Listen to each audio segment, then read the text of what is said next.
Hello and welcome back to the OddsNow YouTube channel for the latest edition of our Premier League betting show with myself, Matt Hill, joined by my co-host, Brad Walker. If you're watching the Premier League betting show for the first time, well, it's very simple, really. We take about half an hour, we run through all 10 of the upcoming weekend's games and give our best bets and thoughts on each one. It's quite quick fire. So sit back, relax, and hopefully we'll give you some clues and pointers as you go to plan your weekend bets and accumulators. Brad, how's your week been, mate? Have you enjoyed the international break? Enjoying would be a stretch. I'm just glad to have the real football back, mate, to be honest with you. But yeah, it's like I said, it's back this weekend, so we can get our teeth sunk into it.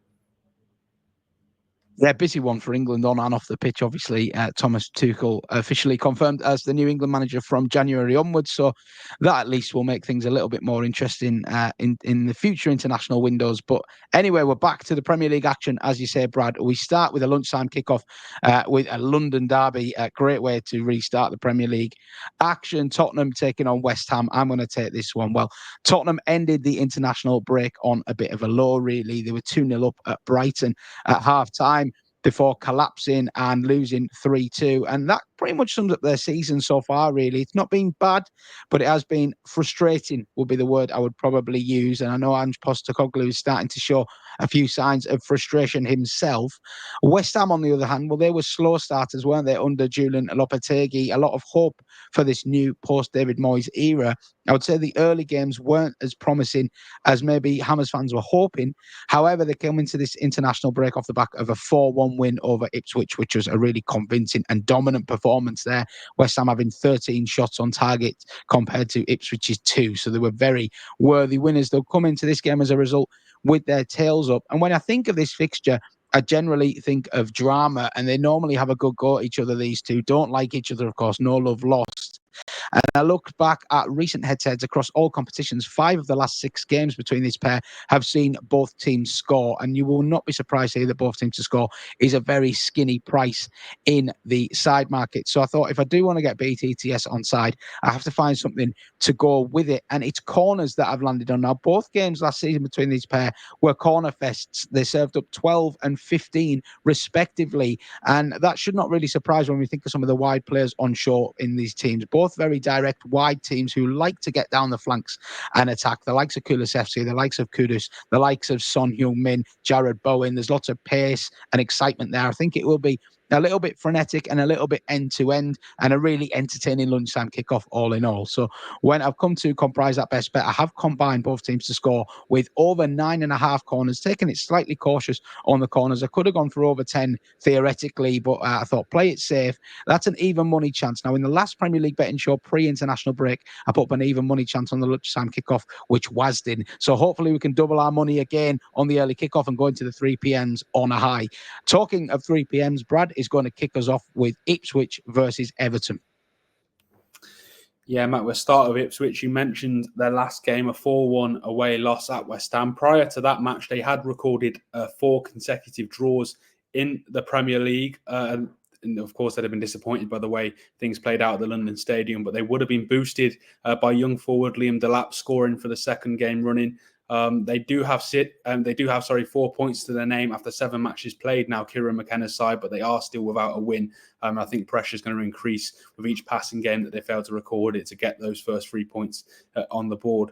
They're only 1 point behind their opponents on Saturday, Everton. The Toffees have 5 points to their name, all of which have came in the last 3 matches. So they have been on the up after a pretty dismal start to life this time around. They secured their first win of the season at home to Palace in a 2-1 win that was last time out at home. And that followed with a 0-0 draw at Newcastle. So the last 2 home matches have seen them go undefeated. But of course, they're on the road this weekend against Ipswich. Anthony Gordon, we saw him miss that penalty against Everton in the last game in that 0-0 draw against Newcastle, and that was celebrated like a goal by the Everton faithful. So things are certainly look like they could be on the up for Sean Dyche's side.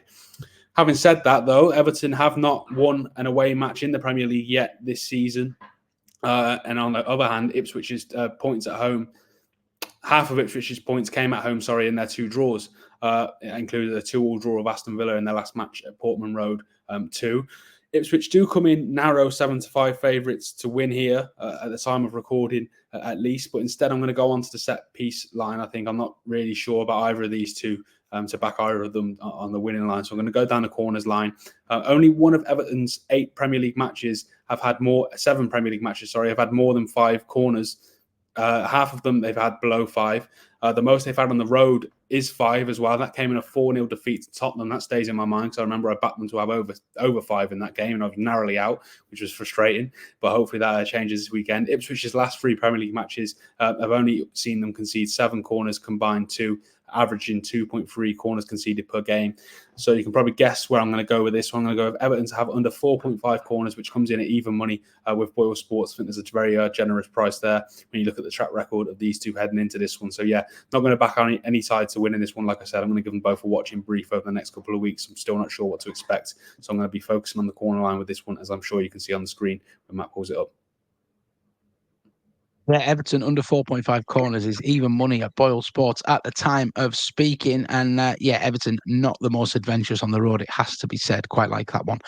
Manchester United next up then at home to Brentford, and Erik ten Hag is still in the job. Looks like he's going to be remaining in the job for the foreseeable future. So maybe I should stop opening my Manchester United segments with an update on Erik ten Hag every week. But I just continue to be surprised that he's still there, really. A lot of us thought that the international break may spell the end of his time with 2 weeks to sort of have a shuffle around. But according to reports in the national papers, all the key board members met and they decided to stick with the Dutchman. I think that is likely because the persons that they have identified as potential replacements are all in employment, I think, at the moment is most likely. So therefore, Ten Hag kind of gets a bit of grace to try and turn things around. Now, if they continue to play in the sloppy fashion that they have been at the start of this season, I think their hand will be forced into some kind of change. But that looks to be a little while off.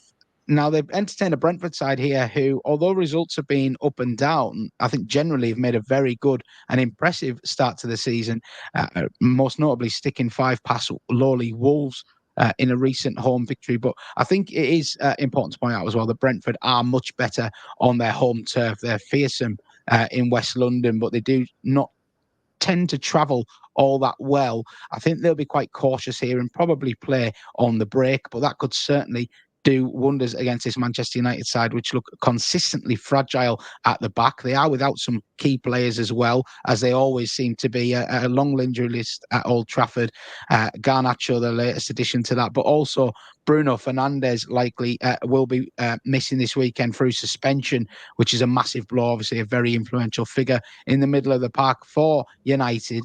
All things considered, I think there's reason to take United on, but I'm not sure I have enough faith in Brentford on the road. So I've decided to look at the cards line because Manchester United's discipline this season has been absolutely appalling. They have racked up 24 yellow cards already in just 7 games. And that also includes a contentious red card for Bruno Fernandes, which was rescinded, to be fair. But look, it's not been good.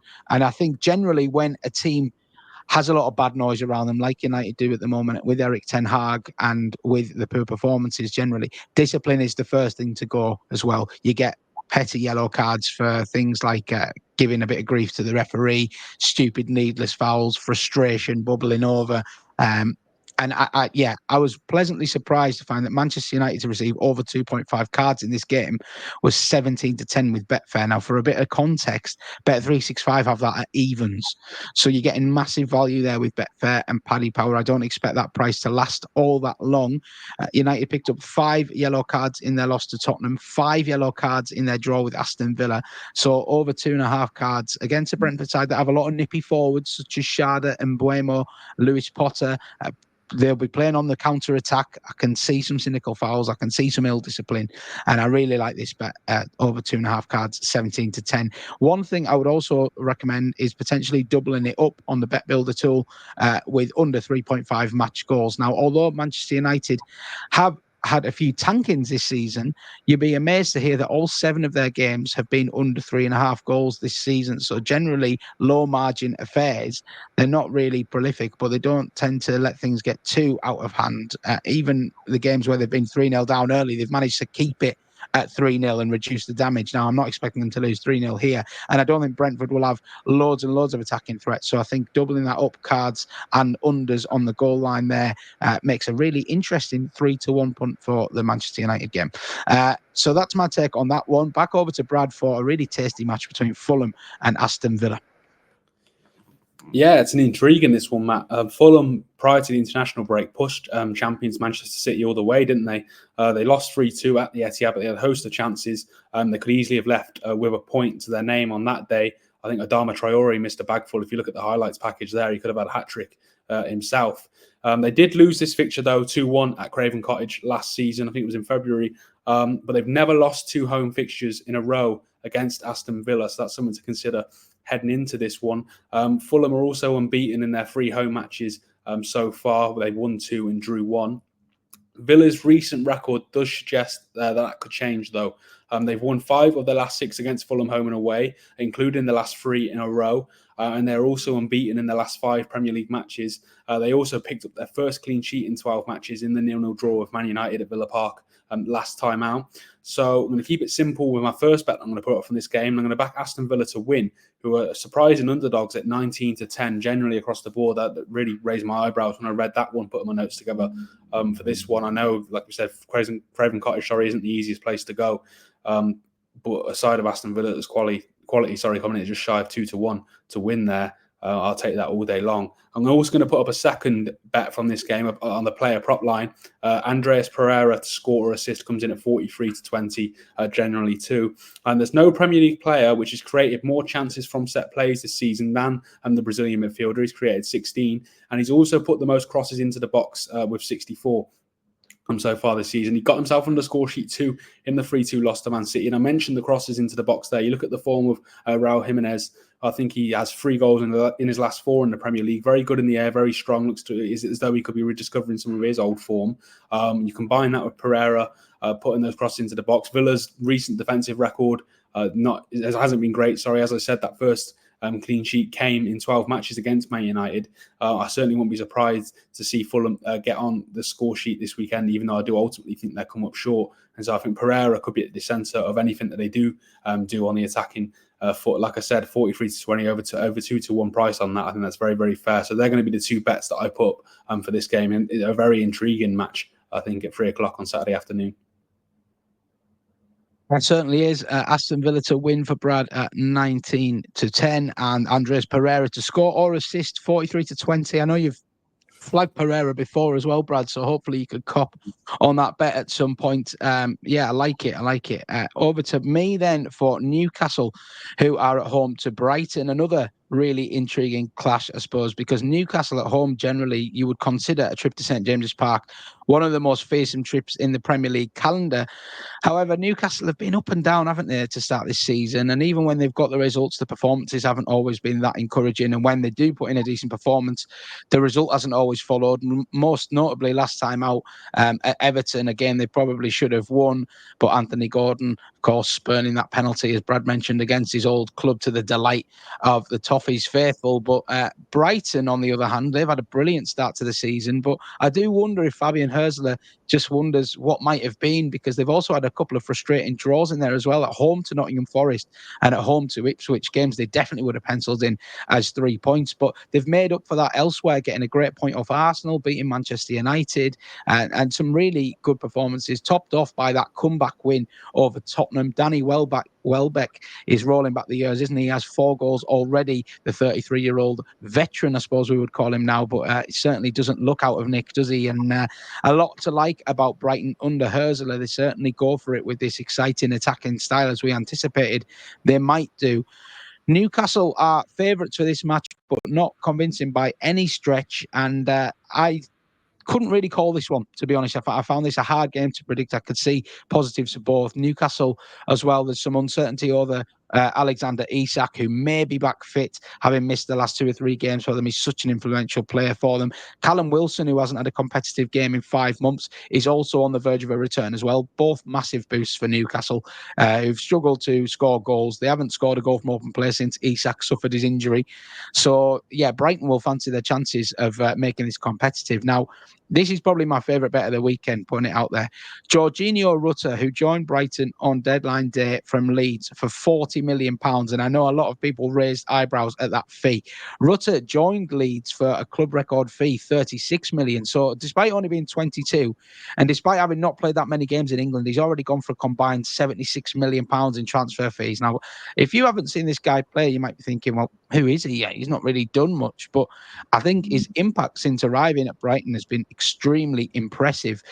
His first cameo against Arsenal, he came off the bench and in 19 minutes managed to register 3 shots. You may remember that game where Declan Rice was sent off and Arsenal were kind of clinging on for a point in the end. But that has not been a flash in the pan. His shot output has been sensational. He had 3 shots against Ipswich when he started next time out, 5 shots against Nottingham Forest, 3 shots in the loss to Chelsea, and 2 shots against Tottenham. Now, he scored in both of those last 2 games against Chelsea and Tottenham. His shots per 90 minutes is the second best in the Premier League, only bettered by Erling Haaland. So it's an unbelievable ratio he's taking shots at goal at. So I was pleasantly surprised to find that Rutter to take over 2.5 shots against this shaky Newcastle side is odds against at 6-5. Now, I'm reminding you, this has come in every one of his Brighton appearances thus far, other than the last time out against Tottenham where he had 2 shots and one of them was a goal. So his goal threat is unquestionable. This Newcastle defence is suffering with injuries to notable players, including Sven Botman, Jamal Lascelles, obviously Dubravka's out, the goalkeeper. So there's there are problems and they're a bit light at the back. Nick Pope has thrown in a couple of errors this season as well. So I think Rutter will be keen to test him. And yeah, I just really, really like this bet. It's a stats-driven bet. It's a small sample, but his output so far has been so impressive. I think over 2.5 shots, not shots on target, just shots. It's 6-5 with Bet365. That's my favourite bet of the weekend. Brad, the last 3 p.m. of this weekend comes from the South Coast, Southampton taking on Leicester. Again, both teams will be eyeing up as a potential victory. How do you see this one? Yeah, it's a match review ramifications, isn't it, at the bottom end of the table? And we'll start with Southampton, who have scored 4 goals, in their last 5 in the Premier League. For a team, there are a lot of questions around their ability to score goals at the start of the season. That's not the worst return when you look at their position in the table, but they've only had 1 point to show for it. That came in a 1-1 home draw against Ipswich, another relegation rival, last month, where they suffered, of course, a crushing last-gasp equaliser to deny them with 3 points after taking the lead in the opening minutes of that game. They've since suffered consecutive 3-1 away losses at Bournemouth and then Arsenal. They're now 19th, level on points with Wolves, who are bottom, but they've just got a slightly better goal difference, hence why they are slightly above them in the Premier League. Their matches against Leicester in the Championship last season don't really leave much reason for optimism and for Saints fans either. They lost both fixtures by an aggregate scoreline of 9-1 last term in the second division, albeit their record is slightly better, against the Foxes in the Premier League. They did the double over them in the last Premier League season where they were both competing in the top division. I think that was in the 2022-23 season. And they're also unbeaten in their last 3 home matches against Leicester in the top flight. But they've not won any of their last 20 Premier League matches, Southampton now, 15 of which have ended in defeat. Of course, they're one of the sides still chasing their first win this season. A failure to win here this weekend will set a club record for their longest winless run in the top flight. So doesn't make great reading for Southampton fans, if we're being honest. Leicester, they haven't had trouble finding the back of the net at all. They've scored in every Premier League match so far this season. Arsenal and Manchester City are the only other sides to do so. There have been some positive signs in recent weeks too. They drew with Crystal Palace away and Everton as well, of course. And drew with Everton, at home, before pushing Arsenal to the wire in an eventual 4-2 loss at the Emirates. They did respond by picking up their first win of the season last time out, though, in a 1-0 home win over Bournemouth, which is also their first clean sheet since returning to the Premier League. Leicester, I think, have been the more convincing of the two so far. There's not much in it, to be honest, because I think both of them will be in and around those relegation places come the end of the season. And the Foxes, they haven't won any of their last 11 in the Premier League, which is why I'm not able to fully back them on the winners line. So I will be going for Leicester on the draw, no bet line, which comes in at odds against 6-5. Generally, you get your stake back, of course, if the match ends in the draw. I do think if any of these two sides is going to win, I would back Leicester, despite their poor record on the road. But yeah, like I said, I can't fully commit to that. So I think draw no bet and odds against 6-5 is perfectly fair price in my view.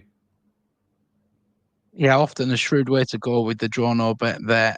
Bournemouth take on Arsenal in the late kickoff. And on paper, you would think this is going to be a really entertaining affair. But the recent history between these two sides doesn't make great reading for Cherries fans. They've only ever beaten Arsenal once in their entire history. They've lost 13 of the 16 meetings. And last season, they were smashed home and away 4-0 and 3-0. So Andoni Iraola, although he's solved a lot of puzzles in his time at Bournemouth, has not quite solved the puzzle of how to play against this Arsenal side. You may also remember a memorable clash a couple of seasons ago where Bournemouth were 2-0 up on the Gunners and lost in injury time 3-2.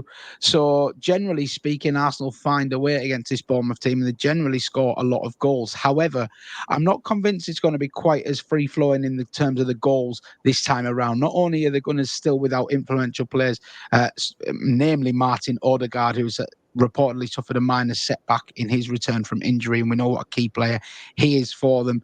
But also the fact that Bukayo Saka picked up a minor knock on international duty. Now, reports currently, as of Thursday afternoon, are saying that he hopes to play a part against Bournemouth here, but I'm not sure whether Arteta would risk Saka from the start if he's not 100% fit. We saw him do something similar where he kept a lot of his big hitters in reserve against Southampton before introducing them from the bench. And to be honest, Arsenal were toothless in that first half against a pretty mediocre Southampton side, as we've discussed. Now, yes, Saka and Co came on and they eventually won 3-1 in the second half, but I think it does show that at the moment, if you take a couple of players out of this Arsenal attack, they do look a little bit lightweight when we're talking about genuine Premier League title contenders, Premier League favourites, remember, as we speak. So, yes, I do think ultimately Arsenal will have enough to navigate Bournemouth here, but I think it will be a lot tighter affair than it was last season between these two sides. So I'm going to back Arsenal to win. Now, to be honest, Arsenal to win is not too far shy of even money, which might surprise a few, but I think this will be a tough night at the office for Arsenal. I think they'll find a way, and I'm going to back them to win with under 3.5 goals in the match, which boosts the price up nicely from around the 4-5 mark to 6-4.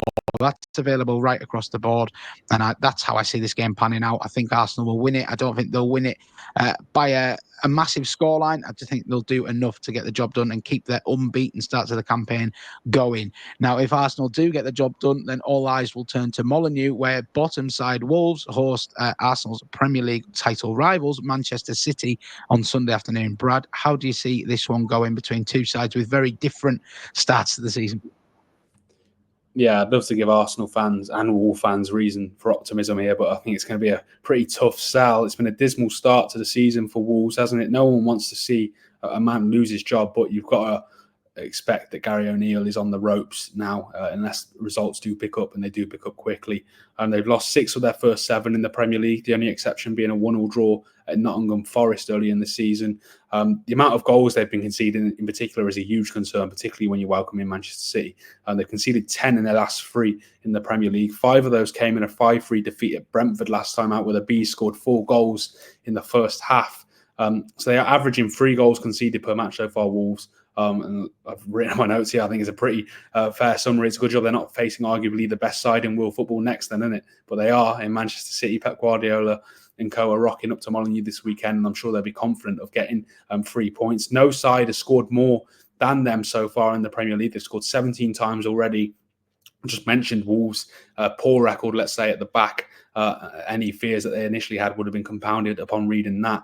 They also scored the most goals last season, where they finished with 96 to their name. And largely this season, it's been due to the irresistible form of Erling Haaland, of course. He's already scored 10 in the Premier League, including 2 hat-tricks. And he comes into this one being buoyed, having become Norway's all-time top goal scorer in the international break as well. So, yeah, not the greatest reading for Wolves fans. Apologies in advance, but it's not going to get much better here when I put on my betting angle. Man City won their last meeting. It was at the Etihad, albeit 5-1 in May. There was some hope in their fixture, in this fixture last season, for Wolves, who won 2-1 just over a year ago. Can they repeat those heroics this weekend? Probably not. I think it's fair to say they've got quality on the front foot, but their defensive record, as I've touched upon, spells disaster against this City side.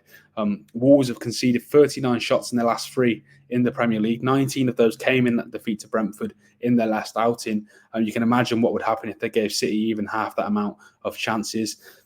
The Citizens have already scored 3 or more goals in 3 of their 7 Premier League matches so far. And as I said, given Wolves' defensive woes, I'm going to back City to win well again this weekend. So Manchester City to score 2.5 plus goals comes in at 21 to 20 generally. I think getting that at an odds against price is very, very generous when you consider the form of these two sides. So yeah, that's where I'll be placing my money this weekend, Matt. Yeah, hard to argue that Wolves defence is a real mess at the moment, isn't it? Well, moving on to Super Sunday, Liverpool versus Chelsea. This is a tasty old fixture for Sunday afternoon. Hope to sit down and watch this one without any interruptions. So Liverpool, I mean, they've parachuted their way into the title picture, haven't they? Nobody really knew what to expect of Arne Slot in his first season. There was a general feel that this would be a slight transition period after the departure of Jurgen Klopp, but Slot has kept his men right in contention from the off. The only defeat they've suffered was a shock one to Nottingham Forest at Anfield. Every other game has been a win. And I think what's most impressive for me about Liverpool thus far is not the fact that they're free-flowing goals from Luis Diaz, Mo Salah and co, but the fact they look so solid at the back. I think they've only shipped 2 goals in the Premier League so far, which is a remarkable effort. So when you're doing that, when you've got that foundation to go off and you have the talent that they have in attack, it's a great combination. And this will be another big test for them this weekend as they face an informed side. And it's also going to be a big test of where Chelsea are at, because I think Chelsea have been a little bit of a surprise package, which feels crazy to say when you think about the billions that they've spent over the last 2 or 3 years.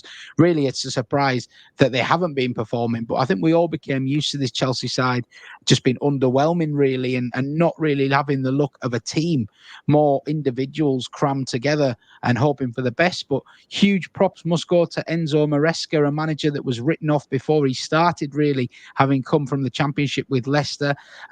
Myself, among many others, questioning that appointment and whether he would be the desired man to mould this team together, but he's doing a good job of doing exactly that. Cole Palmer, the familiar face, has been shining. He scored 4 in the game, 4 in the first half against Brighton, the first player ever to do so in Premier League history. He has 6 goals to his name this term, and he continues to be the shining light of this blue side. But we're seeing other stars start to emerge in this team. Nicholas Jackson has really lifted his game this year. Noni Madueke seems to be in the thick of it every week, and they just have a lot of options, don't they? Chelsea off the bench, it's a big thick squad, so they're not going to struggle if they have a couple of injuries to have players step up. And I think they'll serve it up to Liverpool here. I think this will be an entertaining game. Usually is when these two meet. Lots of history between these two sides, of course. But I do have to favour Liverpool ultimately, and I think on their home turf, they will get the job done. So I'm playing this very simple. Liverpool to win with both teams scoring is 7-4. I think they'll do well to keep Chelsea quiet because they have got a lot of inform attackers. But ultimately, I think Slot's men will come out on top. So that's my very simple play in Super Sunday. We do have a Monday night game this weekend. Nottingham Forest taking on Crystal Palace. Brad, finish us off, please, mate. Yeah, if you'd shown me the respective form of these two sides so far without telling me which was which, I probably would have guessed it was the other way around. But Forest have been superb in Nuno Espirito Santo's first full season so far, of course. Like as you touched upon there, Matt, they stunned Liverpool with a 1-0 win at Anfield in September. They've also taken points from Brighton and Chelsea in recent weeks. They did lose 1-0 to Fulham, albeit in their last home match, but nevertheless, 10 points from their first 7 is a very healthy return, I think, for a side who have been battling relegation in the last 2 seasons. That's certainly where I thought they'd be this time around too, but as of now, they look very, very solid. The likes of James Ward-Prowse is suspended for this one, and Morgan Gibbs-White is likely to miss out with an ankle injury, so there'll be big misses for them, but you can't. If you want to talk about a side missing key players, you'd look at Crystal Palace and the players that they lost over the summer, which has been touched upon heavily. Now they can't keep bringing that up, of course, but it's hard to not to have sympathy for Oliver Glasner and everyone down at Selhurst Park when you look at the losses they're having to contend with. They've made a very difficult start to the season. As I said, we've spoken about the departures there, the likes of Michael Elise, Joachim Andersen, Ayew as well. And they're still yet to win a game in the Premier League. Palace this year, they're one of those. There's a cluster of sides on there still yet to pick up 3 points They've suffered consecutive losses to Everton and Liverpool in the last 2 matches. There were some positive signs in that second half against Liverpool. I think Mateta came off the bench, didn't he? And he ruffled a few of the Liverpool defenders, but still they were largely outclassed. And for the majority of that match, and deservedly came up short. They've not won any of their 4 matches versus Nottingham Forest as well since Forest returned to the Premier League, albeit 3 of those did end in a draw, and 2 of Forest's 3 home matches have also ended in a stalemate this season. So I'm going to keep it simple and back a draw again this weekend. That comes in at 5-2 and with Bet365. Palace probably could do with a win. Like I've mentioned, they've not had a win so far this season, but I think that's a very solid result for Forest, who I'm sure will be happy to see how they're doing so far this season. So yeah, a draw for me, Matt, at 5-2 with Bet365 for this one. Okay, Nottingham Forest Palace draw at 5-2 to round things off. Then, just before we go, we will summarise those best bets on the screen for you, so you can pick your favourites out of that bunch. And Brad, I'm going to bring mine up first. I'll just whiz you through them really quickly. BTTS and over 9 corners in Spurs West Ham is even money in the lunchtime kickoff. Man United to continue their ill discipline for me against Brentford over 2.5 cards is 17-10, and you can couple that with under 3.5 goals in the match for a 3-1 bet builder. And my favourite bet of the weekend is the shot beast Jorginho Rutter, who just loves taking pops at goal. Over 2.5 shots at St James's Park against Newcastle is 6-5.